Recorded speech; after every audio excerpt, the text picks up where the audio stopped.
Hi everyone, Sal Khan here from Khan Academy. Welcome to our daily homeroom live stream. For those of y'all who are new, this is something that we started doing, it feels like a lifetime ago now, almost 2.5 months ago, when we started seeing school closures, and we realized that it's our duty as a not-for-profit to step up even more and figure out how we can not only keep people learning, but how can we stay connected in this time of social distancing. So this is just a place to have interesting conversations about education, about the crises in the world, and anything else. And we have a very, very exciting guest today. But before we get to our guest, I'll make my standard announcement reminding everyone that Khan Academy is a not-for-profit organization.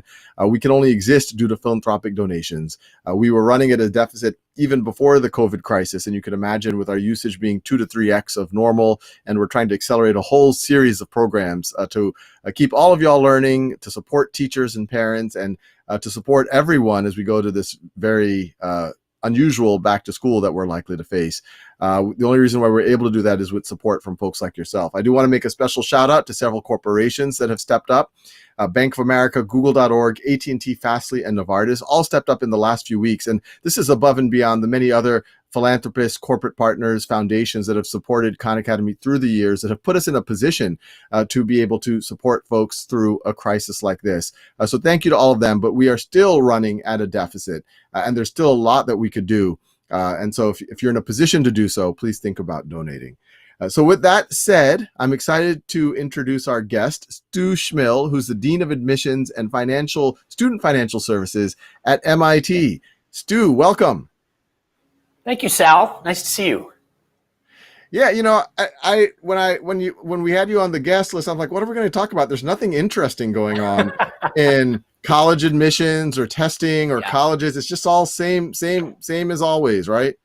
Yeah, it's been very boring and even. 9 to 5, come home, and actually, it's not even come home anymore.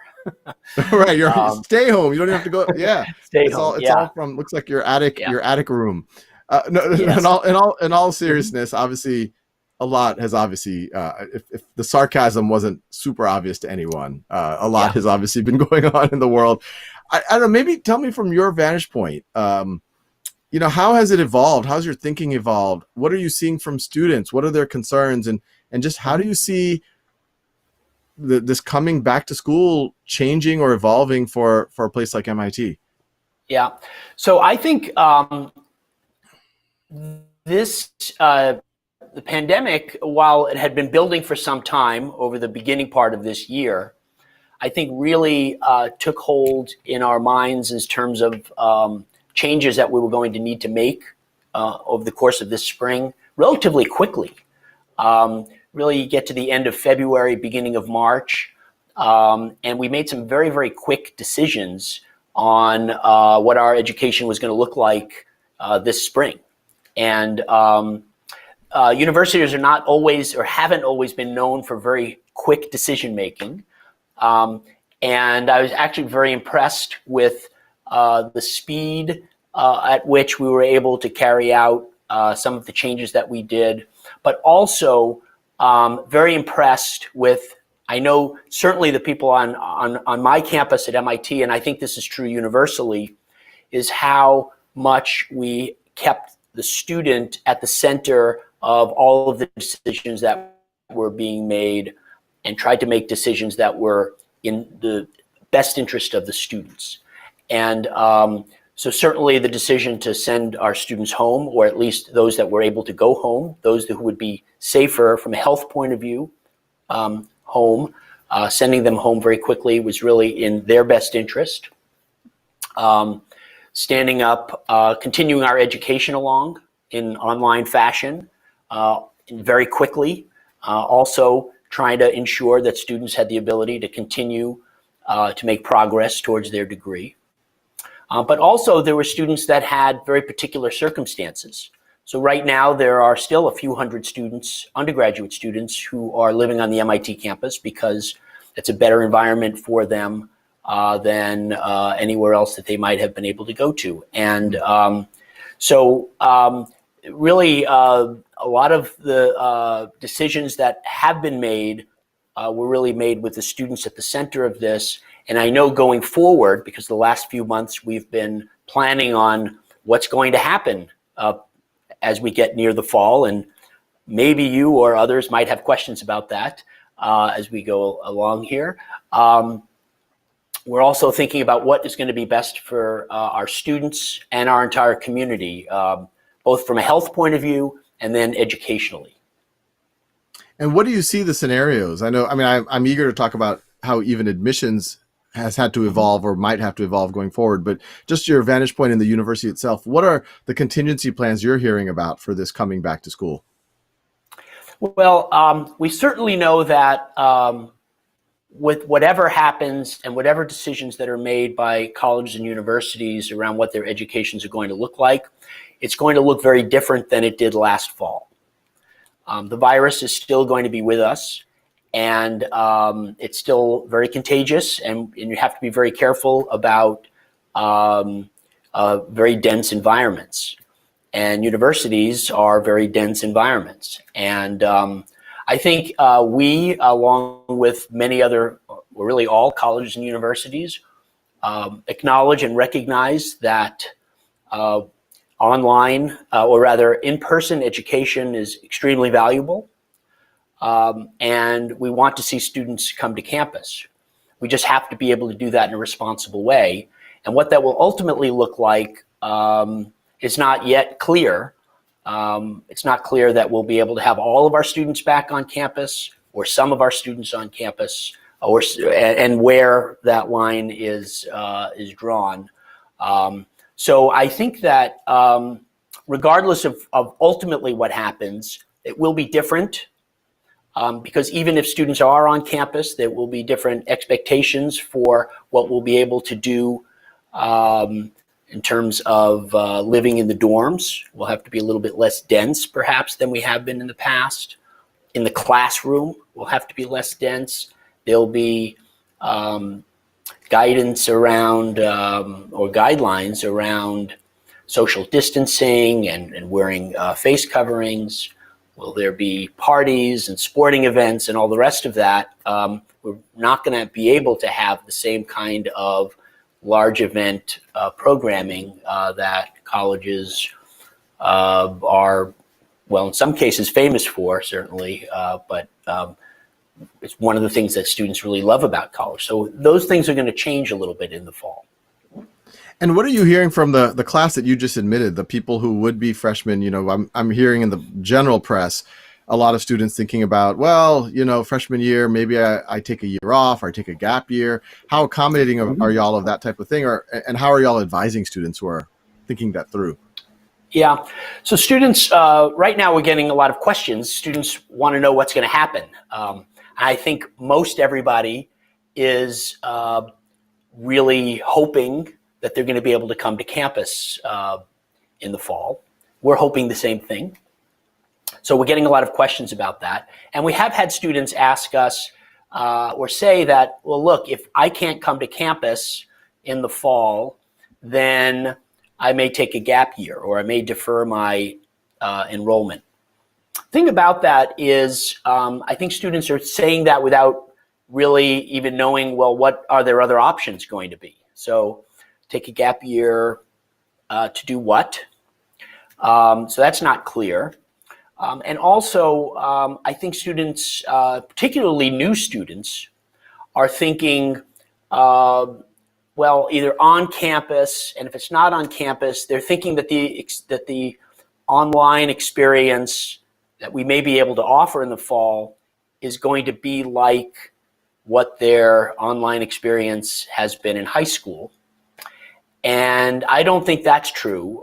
In fact, I know that our faculty and many of our other instructional professionals are working very hard to ensure that any of the online tools that we have for teaching students are going to be really very high quality and very different than what students have seen and experienced this spring. And I think in any scenario, even one scenario where students are on campus, there's going to be some online learning that will be happening, particularly, again, because we have to limit the size of classes, et cetera. So I think the quality of that online instruction is going to improve.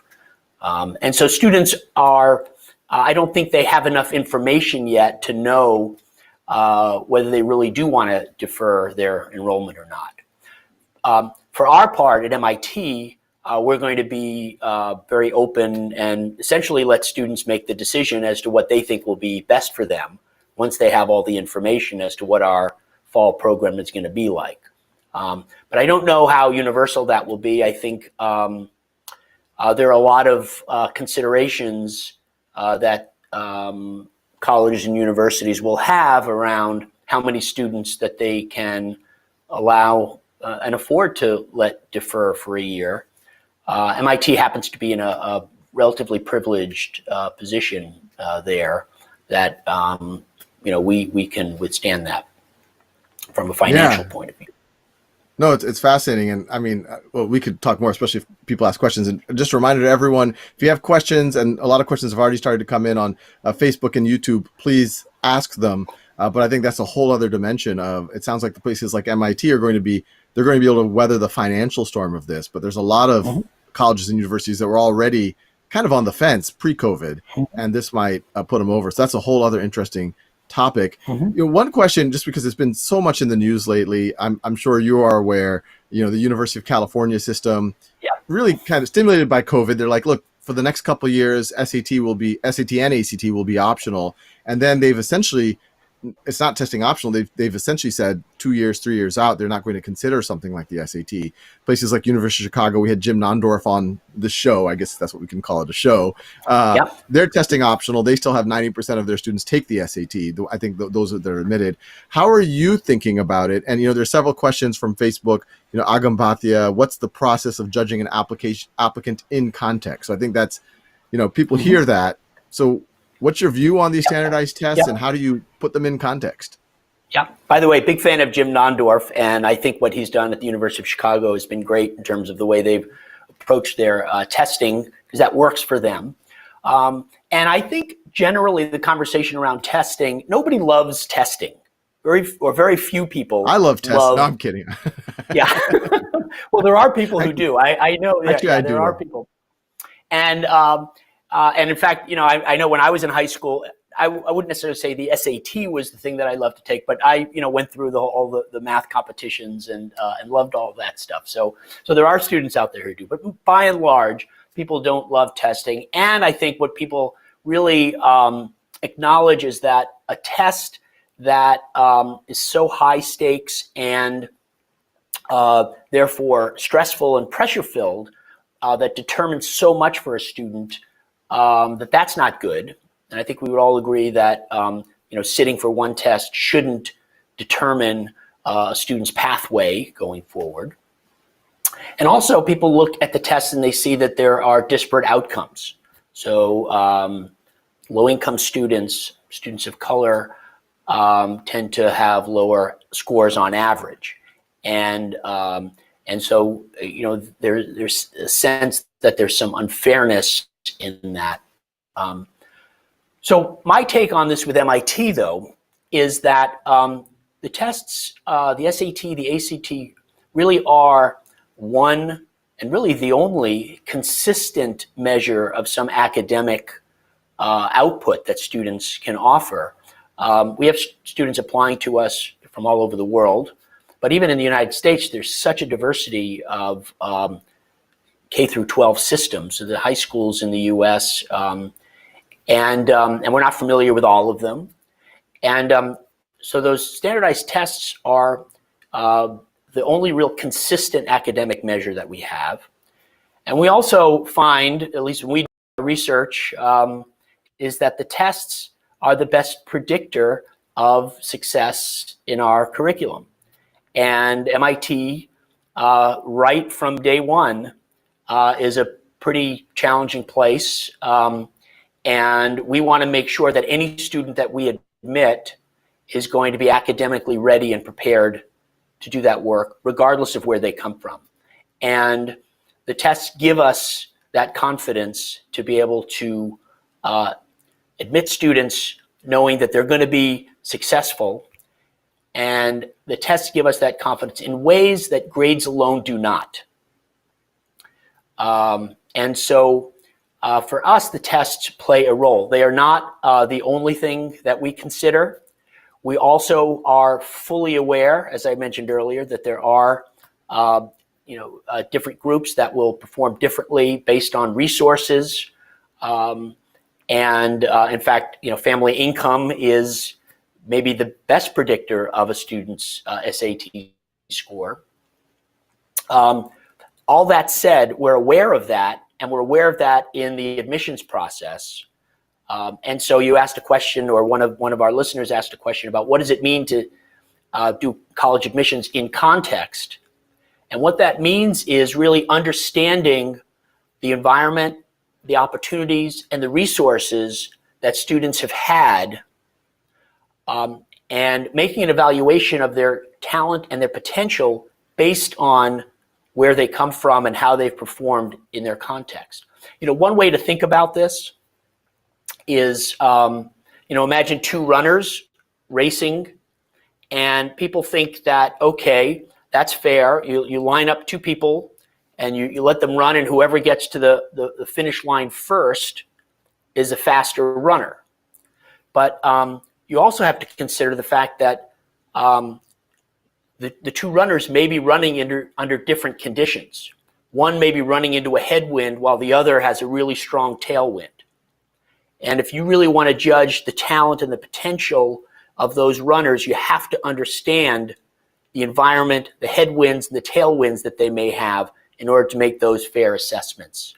So that's what it means to do admissions in context, is understanding the environment or the headwinds that students face. Makes a ton of sense. And just more tactically short term, because some of the testing administration dates had to be pushed back. Some of the tests got canceled here or there. How are y'all thinking? This is a question, Arnav Sawant from YouTube. What about SAT and ACT for this coming admission cycle? How are y'all thinking about that? Well, we know that it's possible that students may not be able to have access to tests. That's possible. And if that's true, we'll adjust our admissions process. Our admissions process takes in quite a number of inputs. So the test is just one of many, many inputs that we have. And we like to have it because, as I mentioned earlier, it's helpful for us.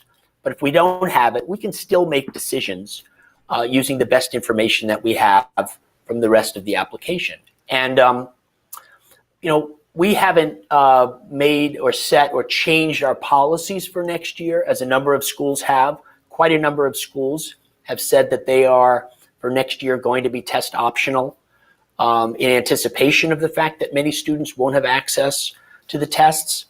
And that may come to pass, but we're waiting just to see how things develop in the fall, in the hopes that there will be some ability for students to be able to take those tests. Makes sense. And, one question, this is, from YouTube, Lauren Crowd, does MIT measure the passion a student has in the area they are applying for? And I'll just add to that, there's kind of these two schools of thought in admissions. One is kind of what you hear word of mouth in a lot of, especially, I would say, competitive high schools where there seems to be institutional knowledge, but there's a lot of kids joining tons of clubs, taking a ton of AP courses. They might be taking the SAT or the ACT 3, 4, I've heard horror stories even more times than that. And there's this kind of this stereotypical application, and these kids are kind of in this pressure cooker environment. They're kind of checkboxing. That's one school of thought. But then whenever you talk to an admissions officer, there's like, no, that's missing the point. We care about, your whole being. We want to see people who have a passion in one or a few areas, who have this potential. So, and then I think the people that first school of thought say, oh, well, they just say that, that's kind of the correct thing to say, but they really want us gunners. So yeah. Clarify, what's the truth? Yeah. So the truth really is the latter, that I'm going to tell you what all admissions officers have been telling you for years. And, tell us the truth. That is the truth. And the reason why it gets confused, well, here's the reason why it gets confused, is because students and parents make judgments on very few data points. And in fact, data points that they don't even know fully. They see who gets admitted to our schools, and they make assumptions about why they may have been admitted to our schools.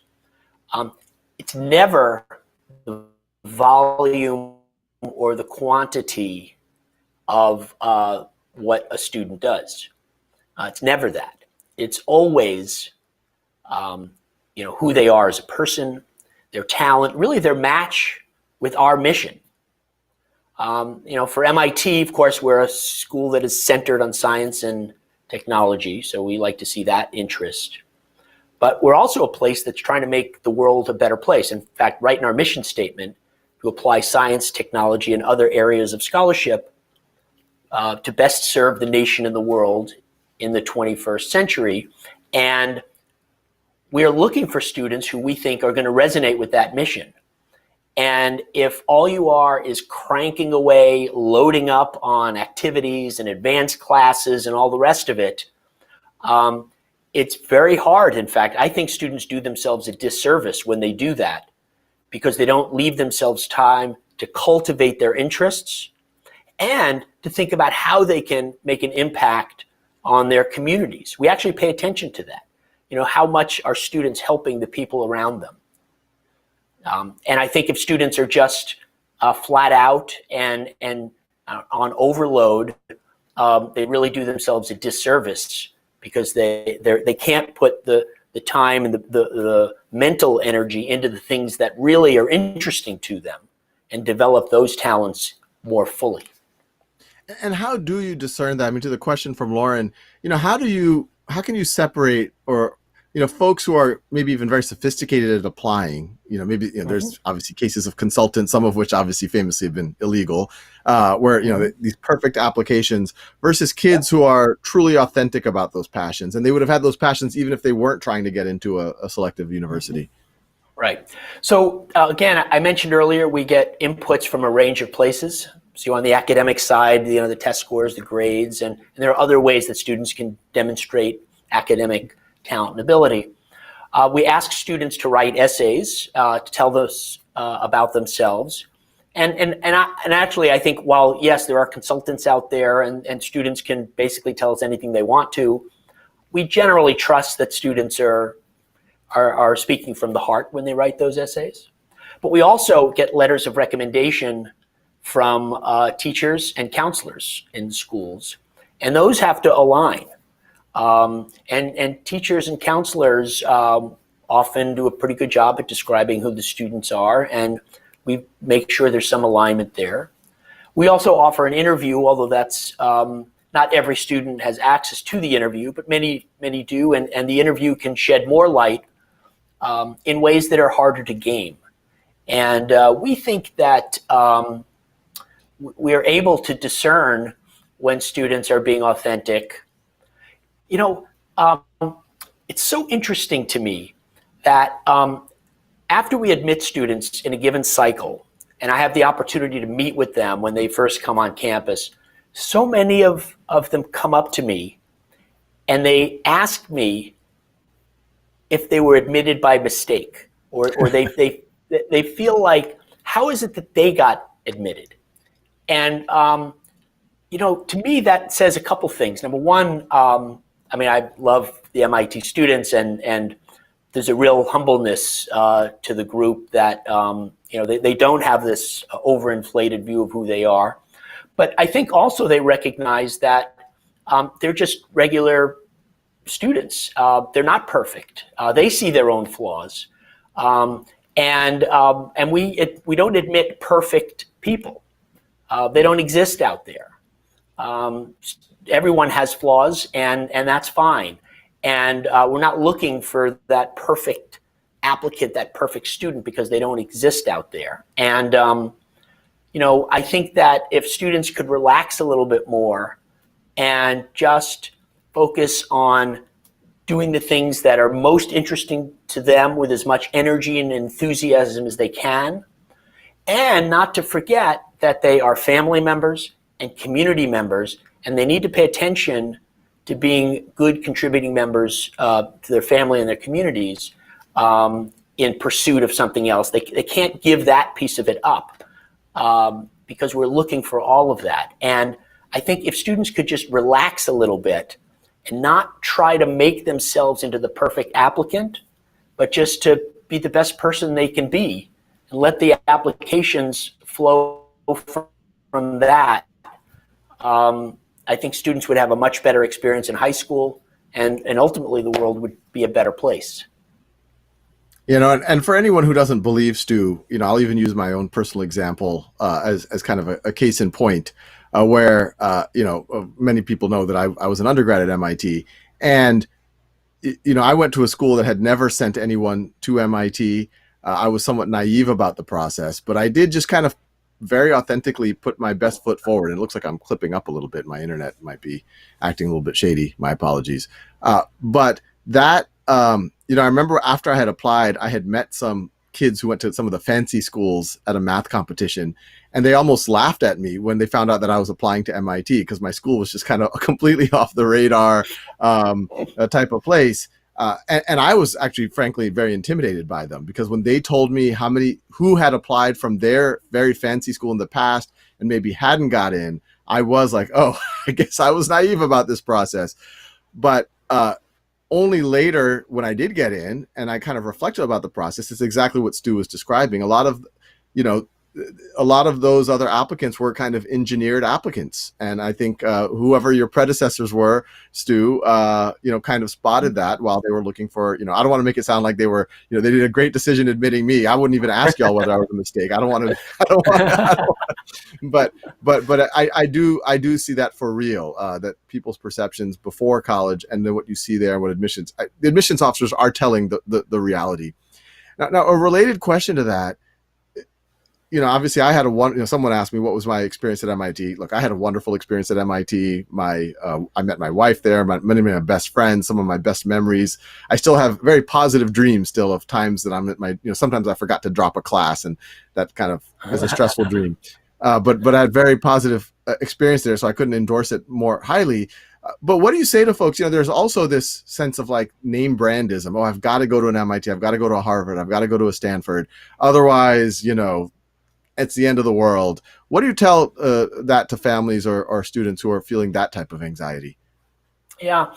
Again, this is where I feel like students would do well to just not think of themselves as college applicants first, but just to think of themselves as students and community members first, and then let the college admissions process fall where it may. Because the reality is that if MIT is a great place, it's not a great place because, from up on high, it's been deemed that, MIT is this magical place. It's only a great place because the people that are there and that the students and the faculty and the staff that are there, they make it so. And so if you're a great student, you can go anywhere and have a great experience and make that place just as magical and great. It's really true that college is what you make it, and any college in the U.S. has more opportunity than any one student can possibly take advantage of, and so students can thrive wherever they go to school if they find a place that they feel like really fits the style and the environment that they want to learn. And any student who takes advantage at any college is going to be successful. And you don't need to go to an MIT or another name brand college. You just have to cultivate yourself as someone who's going to engage wherever you go, and that's how you build a successful life. No, that completely resonates. A lot of what we've talked about at this live stream before is kind of what you put out. The energy you put out is kind of what you experience. And, I even gave the example, I think I've given this on this live stream before. When I was in business school, I went with some stereotypes of business school, but then when I got there, I was kind of open-minded about things. I was very vulnerable, open to folks. And I was like, oh, they're just like that. They're very open and vulnerable to me. And they care more about friendships than, in some ways being competitive. But then I remember meeting someone who's like, can you believe this place? How competitive everyone is. I can't trust anyone here. And then I was just like, are you in a different universe? We're sharing the same air. But I think, I didn't tell him, but I was like, yeah, I think you're projecting that. So I completely agree. You can go anywhere and have an amazing experience, and you can go anywhere and have a horrible one. And it's not always your fault, obviously. Like, I'm not going to say like everything that happens to you is like what you're projecting, but a lot of that, whatever the context is, can often be shaped by what you're projecting into it. Yep, absolutely. So Stu, any final? My internet connection looks. My apologies. It looks like it's falling apart, and I also have a toothache. I feel like blaming my tooth on the somehow for all of this. It's seeming to make my whole life pretty. I shouldn't project onto my tooth. I should have an open mind about it. But it's teaching me something. But Stu, any final thoughts? Like what? Let me ask. I'll finish with a big question. What do you think are going to be the lasting implications on admissions, on how people view college, and how colleges might change because of all of this? Well, I think we're learning a lot. We're forced to learn a lot because we're doing things in new mode right now. And I think anytime you're forced to make changes, you learn a lot. And I think ultimately when we get back to whatever that new normal is, I hope it's not exactly the way it was in the past. I hope there are things that we can take with us that go forward. I think about certainly online learning is one way that I think we're going to learn a lot about it, and perhaps take hybrid learning into the future as well. I mean, Khan Academy, a great example of an exceptional online learning experience, and so it is possible to do that. And I think if we can take that forward into the universities, we can understand what matters most, and optimize what matters most. And I guess that's really my final thought is, in the pandemic, colleges and universities and students, we're all thinking about how to take care of ourselves and the people around us as the absolute top priority.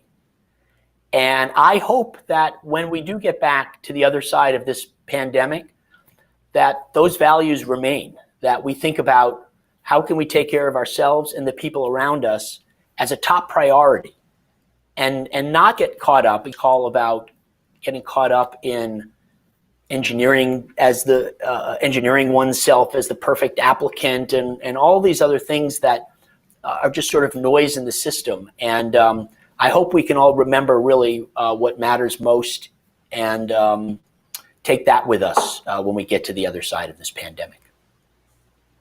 No, thanks for that. That's super helpful. And Stu, thank you for being part of this. And I'm sure that there's a lot of tough issues that y'all are working through, but it sounds like y'all have a good handle on it. So thanks for joining. Great. Thanks, Sal. Great to see you, and appreciate everyone who's watching as well. Good luck with everyone. Be well. Thank you.